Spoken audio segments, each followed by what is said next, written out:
Mercredi 1er octobre 2014, tout de suite les titres. Ouverture ce mercredi de la deuxième session ordinaire de l'Assemblée nationale au titre de l'année 2014.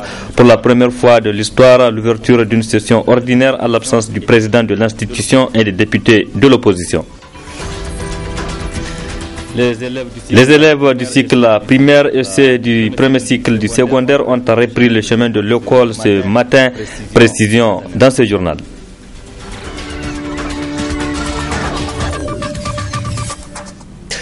Mesdames, Messieurs, merci d'être avec nous pour suivre cette édition sur la télévision Labari et veuillez nous excuser pour ce petit et léger retard. Je le disais dans les titres, c'est parti pour 2 mois de travaux à l'Assemblée nationale. La deuxième session ordinaire au titre de l'année 2014 a été ouverte ce matin à l'absence du président de l'institution, Hama Amadou. C'est le 4e vice-président du bureau de l'Assemblée nationale, Mohamed Ben Omar, qui a présidé la cérémonie, une cérémonie boycottée par les députés de l'opposition. Les précisions avec Ibrahim Tikire et Aboubakar Solé. C'est une nouvelle page du mandat des parlementaires qui vient de s'ouvrir.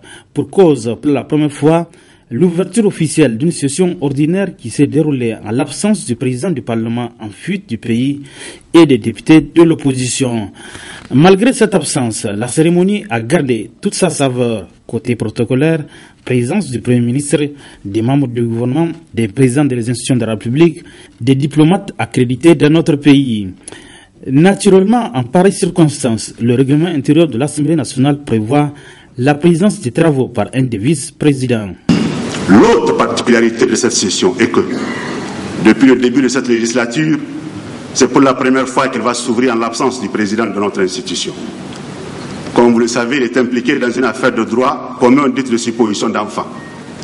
Le 26 août dernier, nous nous sommes acquittés d'un devoir en répondant, comme nous l'avons fait, à la requête du gouvernement aux fins de l'application des articles 88 alinéa 4 de la Constitution, 9 de la loi 2011-13 du 20 juillet 2011 portant statut de député et 53 du règlement intérieur de l'Assemblée nationale, avec comme finalité la mise de l'intéressé à la disposition de la justice par le bureau de l'Assemblée nationale.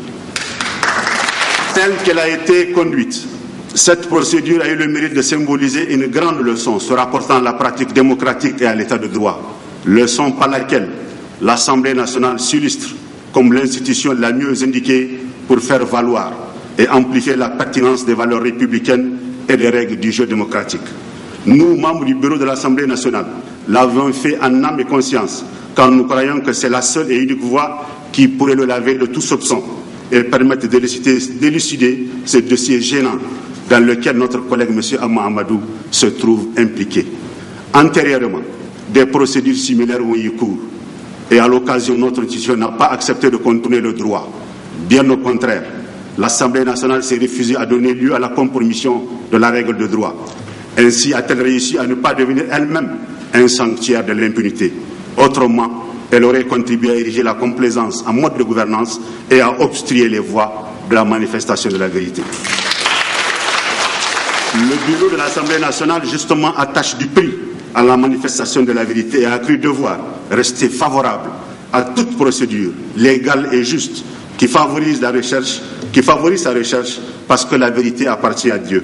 Et la justification systématique de la position de la majorité de ses membres sur ce dossier sensible à bien des égards.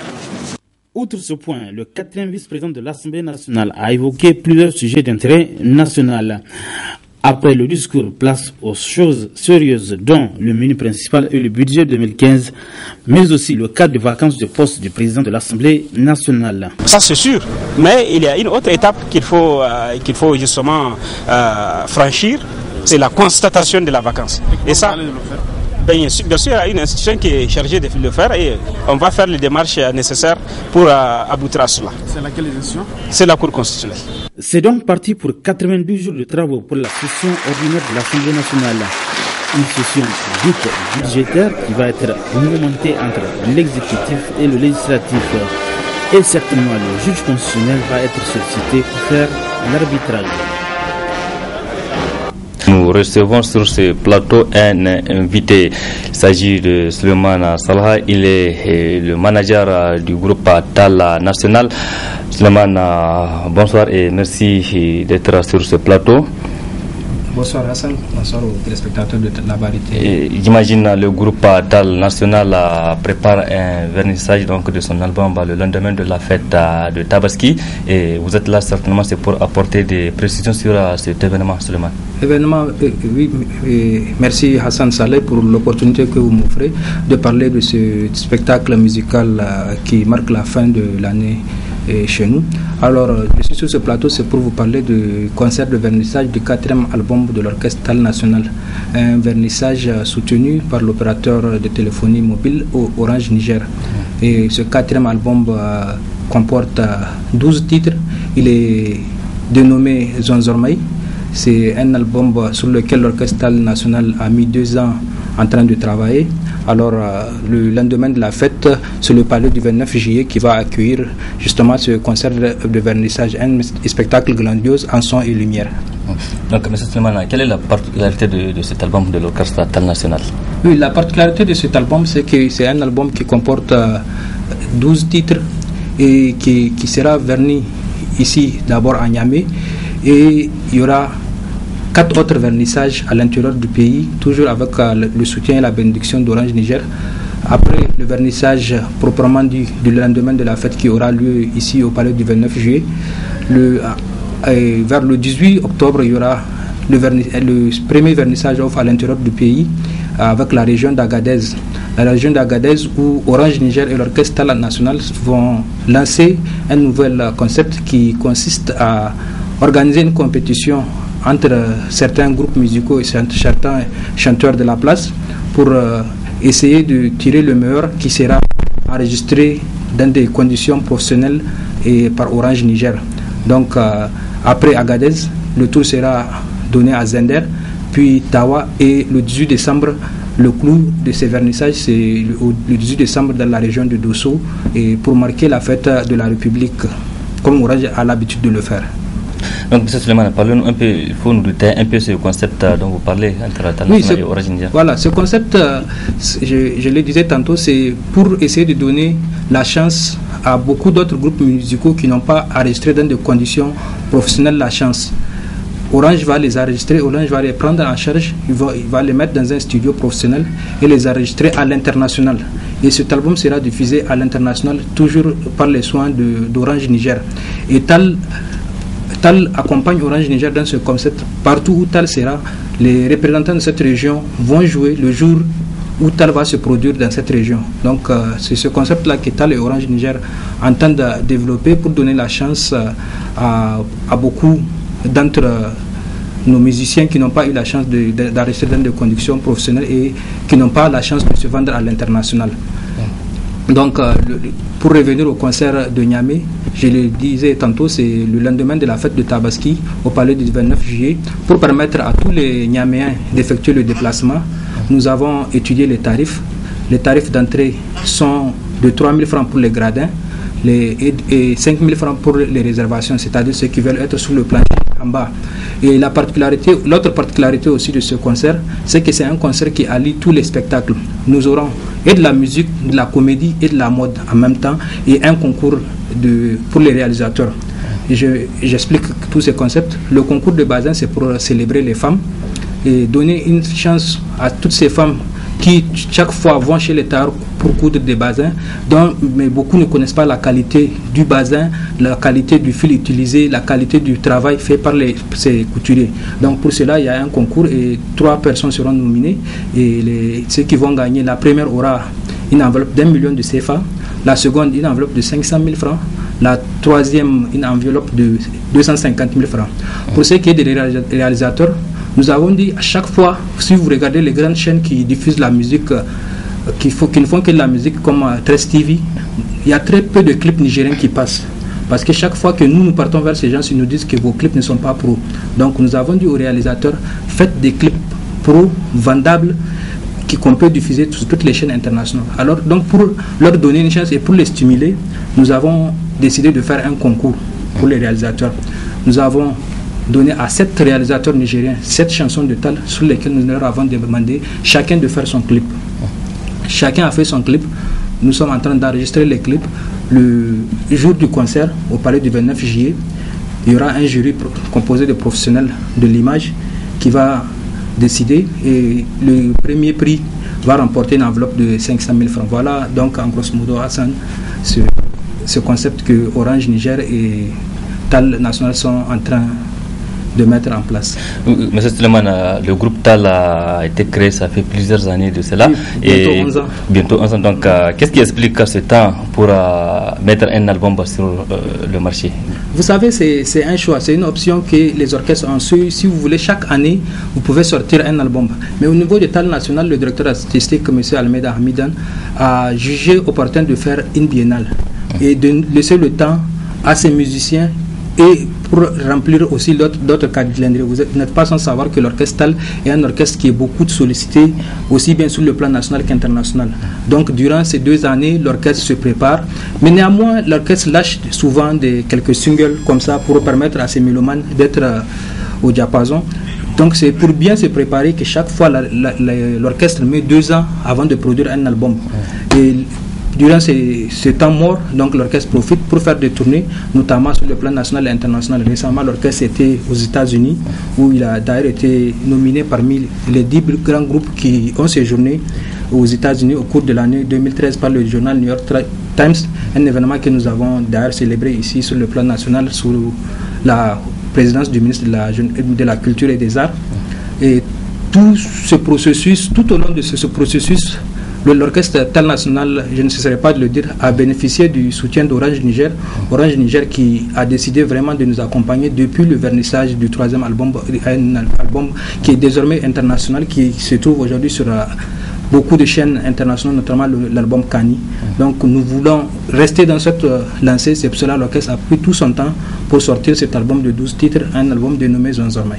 Donc c'est au vu de toutes ces prestations du groupe que l'Orange Niger a décidé d'accompagner le groupe TAL. Oui, sûrement, parce que vous n'êtes pas sans savoir que Orange est toujours là à côté de ceux qui font un travail de qualité, étant lui-même un opérateur de téléphonie mobile de qualité. Donc Orange a décidé d'être avec nous tout le temps qu'on le voudra, et chaque fois qu'on a eu à solliciter Orange Niger pour quel que soit l'événement que l'orchestre TAL National organise, Orange Niger a toujours été présent à nos côtés, et notamment dans ce nouvel concept que nous on veut vraiment que les gens comprennent ce concept. Beaucoup d'orchestres sont connus certes sur le plan national, mais n'ont pas bénéficié d'enregistrement sur le plan professionnel, et ils seront vraiment dans ces conditions, et ce concours-là va les stimuler. Je suis sûr qu'à la seconde édition, nous aurons beaucoup d'inscrits. Donc, comment se comporte aujourd'hui le groupe? Le groupe TAL National se comporte très bien. Ils sont tous aujourd'hui dans l'esprit du concert déjà. Et c'est un orchestre, je vous rappelle, de professionnels. C'est un orchestre, c'est l'un des orchestres les mieux structurés, les mieux organisés du Niger. Les 14 membres qui composent cet orchestre aujourd'hui ont fait un travail. Ils sont pressés d'arriver au grand jour, comme on le dit, pour démontrer au public de Niamey ce qu'ils ont fait durant tout ce temps. En attendant que le public effectue le déplacement, nous avons pris des dispositions pour que tous ceux qui vont être à ce concert ne le regrettent pas. Et d'innovation à innovation, nous avons abandonné ce que les gens ont l'habitude de savoir, c'est-à-dire les tickets papier. Aujourd'hui, c'est des bracelets que nous avons commandés, et ces bracelets-là sont déjà à notre disposition. Et le vendredi, Inch'Allah, nous allons commencer à donner les bracelets à ceux qui ont fait la réservation il y a de cela quelques jours. C'est des bracelets que certains n'ont pas l'habitude certes de voir dans les spectacles nigériens, mais c'est un truc qui est vieux, c'est un concept qui est vieux dans d'autres pays, mais c'est un concept qui est en train d'être nouveau chez nous. Donc TAL National a dit qu'elle va expérimenter aussi cette affaire de bracelet et pour les publics qui va effectuer le déplacement. Tout est clair, donc les fans du groupe TAL National ont rendez-vous le lendemain de la fête de Tabaski pour le vernissage de l'album de ce groupe donc renommé international. Merci Suleiman Salha pour toutes ces précisions, et restez avec nous pour suivre ce journal-là. Je l'annonçais tout à l'heure, l'opposition parlementaire a brillé par son absence ce matin à la cérémonie d'ouverture de la deuxième session ordinaire de l'Assemblée nationale. Dans un point de presse ce matin, les députés de l'opposition ont clairement expliqué les raisons de leur absence. Retrouvons Souleymane Mouni Barma et Chebou Guisso pour des précisions. Faux et usage de faux, c'est l'une des principales irrégularités constatées par l'opposition parlementaire pour justifier son absence à la cérémonie d'ouverture de la deuxième session ordinaire de l'Assemblée nationale convoquée par son premier vice-président. En se référant à la Constitution de la 7e République, l'opposition parlementaire qualifie cette session du 1er octobre 2014 d'illégale. Nous avons constaté qu'en violation de l'article 91 de la Constitution, la session du 1er octobre a été convoquée par le premier vice-président de l'Assemblée nationale. Mais, comme lui-même, il sait les dispositions constitutionnelles qui existent en la matière, il n'a pas cru devoir mentionner que c'est le premier vice-président qui a convoqué la session. Sur la base d'infos, ils ont informé l'opinion nationale que c'est le président de l'Assemblée nationale qui a convoqué pour le 1er octobre la présente session. Ce qui est faux, bien entendu. Le président de l'Assemblée nationale a convoqué effectivement la session, mais pour le 7 octobre. Et pour nous donc, conformément aux dispositions de l'article 91, dont je vous donne la teneur, le président de l'Assemblée est le seul habilité à convoquer une session. Cet article 91 dit notamment que chaque année, l'Assemblée nationale se réunit de plein droit en 2 sessions ordinaires sur convocation de son président. Donc les dispositions constitutionnelles en la matière sont assez claires. Les députés de la RDR précisent que la Cour constitutionnelle a été déjà saisie pour statuer sur le caractère illégal de la session en cours. Sur cette convocation du 7 octobre 2014, il faut bien dire que nous avons saisi la Cour constitutionnelle. Encore une fois, nous avons les documents pour qu'elle se prononce sur l'illégalité de cette convocation. Parce que, vous avez dû le constater, même ceux de la majorité ne remettent pas en cause le fait que M. Hama Amadou est encore président de l'Assemblée nationale. Et s'il est encore président de l'Assemblée nationale, il faut bien respecter les prérogatives que la loi, que notre loi fondamentale, la Constitution, lui accorde. En attendant la réponse de la Cour à cette requête, l'opposition parlementaire maintient la date du 7 octobre 2014 pour l'ouverture de la session ordinaire convoquée par le président de l'Assemblée nationale Hama Amadou, en fuite toujours en France depuis l'annonce de la décision de sa mise à la disposition du juge dans l'affaire dite des bébés importés. Éducation dans cette édition. Après les lycéens le 15 septembre dernier, les élèves du collège et des écoles primaires ont également repris le chemin de l'école. Fini donc les vacances. À Niamey, c'est le CG Centre qui a été choisi pour le lancement officiel de cette rentrée scolaire 2014-2015 et c'est le ministère de la Culture et des Arts assurant l'intérim de ses homologues en charge de l'éducation qui a présidé cette cérémonie. Quelques établissements ont été visités après par la délégation ministérielle. Objectif, constater l'effectivité de cette rentrée, nous rapportent Memouna Daouda et Ibrahim Abdou. Les élèves du collège et ceux du primaire ont repris le chemin de l'école ce 1er octobre. Une rentrée des classes qui s'est effectuée dans plusieurs écoles de la capitale en présence des autorités. Le ministre de la Culture et des Loisirs assurant l'intérim des ministres en charge de l'éducation était ce matin dans plusieurs écoles de la place pour constater les conditions dans lesquelles ces rentrées ont eu lieu. Nous venons de prendre la température de la rentrée scolaire 2014-2015 au titre de la région de Niamey.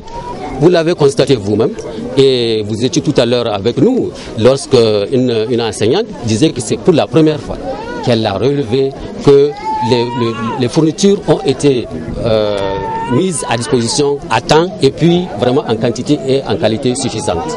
Dans toutes les écoles visitées, un message de civisme est écrit sur les tableaux. Plusieurs raisons expliquent le choix de ce message. Le civisme, c'est quand même une valeur qu'il faut développer parce que tout simplement, ce que nous avons relevé jusqu'à présent, c'est qu'il y a des comportements qui ne sont pas pour développer ce pays. Et on avait pensé que ces doses de repas, dès le bas âge, ici, nous venons de quitter l'école maternelle, alors nous sommes vraiment satisfaits de voir que cette éducation-là a commencé dès le bas âge pour évidemment être poursuivie et soutenue durant toute la scolarité. L'année scolaire 2014-2015 a débuté dans les collèges et primaires sur l'ensemble du pays ce 1er octobre. Gageons que toutes les dispositions ont été prises pour son bon déroulement. Les agents de la police nationale en atelier de formation depuis ce matin sur l'élaboration de stratégies et mécanismes pour une police citoyenne. Un atelier financé par la fondation Hansa Sidel. Le compte rendu avec Michel Dedi et Sadou Doumi. Il s'agit d'un atelier qui vise à renforcer les capacités des éléments de la force publique chargés de faire appliquer la loi dans la règle de l'art et pour le grand bonheur de tous les citoyens. Un projet dont l'intérêt a été présenté aux participants par le représentant zone Afrique de l'Ouest de cette fondation allemande. Participer à assurer une vie pacifique dans une société, c'est pas quelque chose qui peut s'imposer. C'est pas quelque chose qui vient, qui tombe du ciel, que le bon Dieu vous fait cadeau. C'est quelque chose d'extrêmement difficile, laborieux, et il faut beaucoup de patience. Et je vous le dis, une société, un pays, une nation, c'est pas très différent d'une équipe de foot. Et si dans un pays comme le Niger, tous les petits pions qui forment votre pays ne sont prêts à assumer leurs responsabilités, aussi bien le petit citoyen que le haut fonctionnaire, que le politique ou la vendeuse de carottes. Si chacun de ceux-là n'assume pas leur rôle, un ensemble ne peut pas fonctionner. Une initiative bien accueillie par la Direction générale de la police nationale qui vient ainsi en appui aux institutions de la République en général et des services de sécurité en particulier dans la promotion du civisme et de la bonne gouvernance. Monsieur le représentant, j'épouse entièrement votre philosophie. Quand ceux qui sont chargés de l'application de la loi n'ont pas la confiance du citoyen, il ne peut pas avoir de développement. En ce sens que faire respecter la loi ne veut pas dire qu'il faut le faire dans le désordre. Ça sous-entend qu'il y ait une confiance réciproque. Donc toute la question, toute la problématique est que devons-nous faire? Comment faire en sorte que le citoyen puisse, quand il voit le policier, le gendarme ou le garde, ou le tourner le dos, ou le chercher à fuir, qu'il vienne librement vers nous parce que par principe et par définition, nous sommes là pour les protéger. Pour le représentant du ministre de l'Intérieur, de la Sécurité publique, de la décentralisation et des affaires coutumières et religieuses, il s'agit là d'une initiative qui cadre bien avec la politique du gouvernement de la 7e République. En effet, la convention cadre signée le 5 juin 2014 avec mon département ministériel en vue de promouvoir la relation entre policiers et citoyens au Niger constituera une étape importante des orientations et des objectifs que nous nous sommes fixés. Pour ma part, je tiens une fois de plus à remercier très sincèrement la Fondation Hans Sedel pour cet acte de portée majeure qui est la consécration de son engagement à accompagner le Niger dans ses efforts de développement et de promotion d'une bonne gouvernance. Pendant les 3 jours que durera cet atelier, les participants auront à engager et approfondir des réflexions en vue de l'élaboration des stratégies et mécanismes pouvant favoriser une police citoyenne au Niger. Les factures de la société d'exploitation des eaux du Niger, SEN, pourraient être désormais payées à partir du téléphone portable via Orange Money. Orange Niger et SIN ont signé une convention de partenariat ce mercredi. C'était en présence de nos reporters Youssouf Omar et Khalidou Bourema. Par la présente cérémonie, le partenariat entre Orange et la société d'exploitation des eaux du Niger, SEN, est scellé. Désormais, via Orange Money, payez vos factures sans vous déplacer. C'est facile, simple et rapide. Vous faites dièse 144 dièse, vous accédez à une plateforme, la plateforme d'Orange Money, donc qui vous propose tous les types de paiements que vous pouvez faire grâce à Orange Money. Donc il y a le 3 qui est paiement de facture.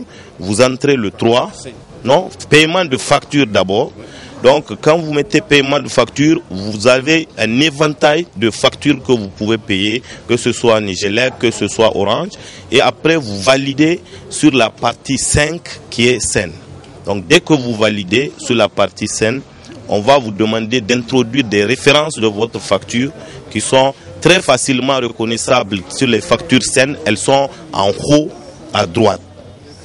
Lorsque vous entrez ces références, vous entrez la période à laquelle correspond cette facture. Par exemple, si c'est le mois de juillet 2014, vous mettez 07 2014 en plus donc de référence sur votre facture et vous avez le montant à payer. Les deux sociétés ont mis plus de 18 mois avant d'aboutir à ce type de transaction. La joie est partagée après aboutissement du projet. Aujourd'hui, la SEN et Orange Niger permettent à leurs clients de payer leurs factures d'eau 24 heures sur 24, 7 jours sur 7, sans être tributaire des horaires d'ouverture ou de fermeture des agents commerciaux. Le choix de payer sa facture d'eau avec Orange Money permet d'éviter le coût du transport, d'économiser du temps et de l'énergie, tout en effectuant son paiement de manière sécurisée. Ce nouveau service permet aux clients SEN, utilisateurs d'Orange Money, de payer leurs factures à partir de leur téléphone. Ce nouveau service s'inscrit parfaitement dans l'esprit des nouveaux engagements de la SEN, dont la mission est de fournir un service de qualité en veillant en permanence à la satisfaction de ses clients. Et nous avons bien compris que ce service répond à une attente de nos clients. Peu après la cérémonie de signature de convention, le directeur général d'Orange a inauguré un nouveau modèle de boutique. Ce genre sera implanté dans toutes les régions où Orange offre ses services et servira à envoyer de l'argent à vos poches et plus encore. Pour nous, les kiosques, ce sont des points de service Orange Money. Donc le client, quand il se présente dans un kiosque Orange Money, il peut faire un dépôt d'argent, il peut faire un retrait d'argent. Ensuite, une fois qu'il a l'argent dans son mobile, il peut pouvoir faire toutes les transactions possibles, transférer de l'argent à un parent, payer ses factures de la SEN, payer ses factures de la Nigelec, payer son canal Horizon, etc. etc. Voilà. Si vous êtes partout au Niger, on vous transfère de l'argent, vous voulez faire des retraits, vous pouvez vous présenter dans un kiosque et retirer de l'argent. L'innovation change avec Orange, la vie change avec Orange. Société et développement, c'est le thème de la 3e édition du Festival international du slam et humour lancé ce matin dans la salle chinoise de l'université Abdou Moumouni de Niamey. Et c'est le directeur national des arts qui a présidé cette cérémonie. Le compte rendu avec Nasser Dantofo et Chebou Guissou. Société et développement. C'est le thème choisi cette année pour la 3e édition du Festival international du slam et de l'humour, Fish Goni. Un festival qui s'appuiera sur l'humour et le slam pour montrer la réalité de la vie humaine, ses travers et ses espoirs par le maniement lyrique de la langue et le rire constructeur. Ce festival du slam et humour est un événement à dimension internationale qui se résume en 3 mots, c'est-à-dire conférence, formation et concert. Et cette année, on a invité pas mal d'artistes venus de partout, de l'Europe et de l'Afrique, et aussi des maîtres conférenciers, et donc d'ici et d'ailleurs, sur la question donc de société et développement, parce que cette année, notre pays était classé ou est classé dernier sur l'indice du développement humain, et de faire participer la population nigérienne à la vie culturelle et artistique. Ça, c'est notre grand souci. Le recteur de l'université Abdou Moumouni a salué cette initiative et surtout le choix porté sur son établissement pour le lancement de ses activités. Pour sa part, le directeur national des arts, représentant le ministre des Cultures, des Arts et des Loisirs, c'est une politique qui cadre parfaitement avec les objectifs de leur gouvernement. La 3e édition du Festival international du slam et de l'humour, Fish Goni, permet à la ville de Niamey et au Niger d'offrir au public un menu riche et varié avec 2 activités majeures importantes, tant du point de vue de leur pertinence que du point de vue de leur portée. Il s'agit des colloques, cadres d'échange, d'information, d'éducation et donc de conscientisation des populations animés par des enseignants-chercheurs d'ici et d'ailleurs et des ateliers de formation dans les collèges, lycées et fadas de Niamey et de ses environs, notamment à Saï. Il s'agit ici d'intéresser les jeunes à l'art du maniement de la langue, de la parole et de la poésie.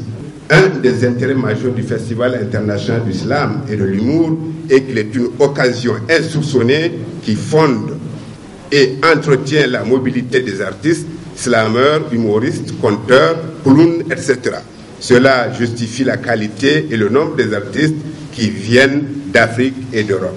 Un festival qui sera très riche en conférences, débats, ateliers slam et formations d'humour et durera 6 jours. Rendons-nous à présent à la commune rurale de Torodi, située à une soixantaine à l'ouest de Niamey, une soixantaine de kilomètres donc du moins à l'ouest de Niamey, une zone à vocation essentiellement pastorale avec d'importants marchés de bétail. Des marchés que nous font découvrir Adam Ousmane et Ibrahim Abdou qui ont séjourné récemment dans cette commune. Zone d'élevage par excellence, la commune rurale de Torodi dispose d'importantes aires de pâturage.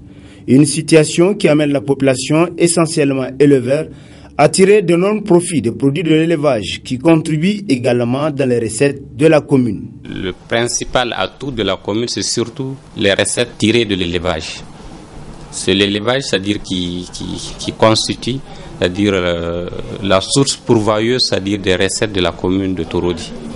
Et en plus de cela, il y a aussi le commerce dans d'autres domaines, quoi. Mais sinon, c'est surtout les marchés de bétail qui font gonfler, c'est-à-dire les caisses, c'est-à-dire de la commune. Et on bénéficie, c'est-à-dire de jusqu'à 3 taxes. Il y a d'abord, c'est-à-dire celui qui présente son animal, c'est-à-dire il y a la taxe de présentation. Il y a aussi, c'est-à-dire suite à la vente, il y a la taxe d'identification. Et aussi, quand on met, c'est-à-dire les animaux dans le véhicule également paye, c'est-à-dire ce qu'on appelle le droit de sortie. Et en plus, il y a la taxe sur le commerce de bétail aussi qui est là. Et tout ça là, on perçoit ça. L'une des preuves de la bonne place qu'occupe l'élevage dans cette partie du pays est la présence d'un important marché de bétail très animé à l'approche de Tabaski. Parce que vraiment, la traite des animaux pour cette année est meilleure que celle de l'année dernière. Tout se déroule très bien ici à Torodi. Les clients viennent de partout, même de Nigeria. Et on en trouve du bétail pour toutes les bourses.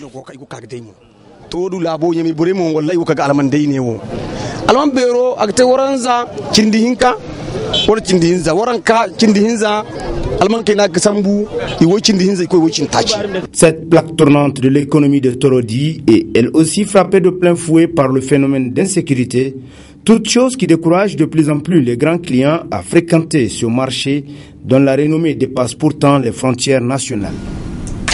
C'est la fin de cette édition, mesdames, messieurs. Merci à vous qui l'avez suivi et restez en compagnie du programme de la télévision Labari. Au revoir et excellente nuit à toutes et à tous.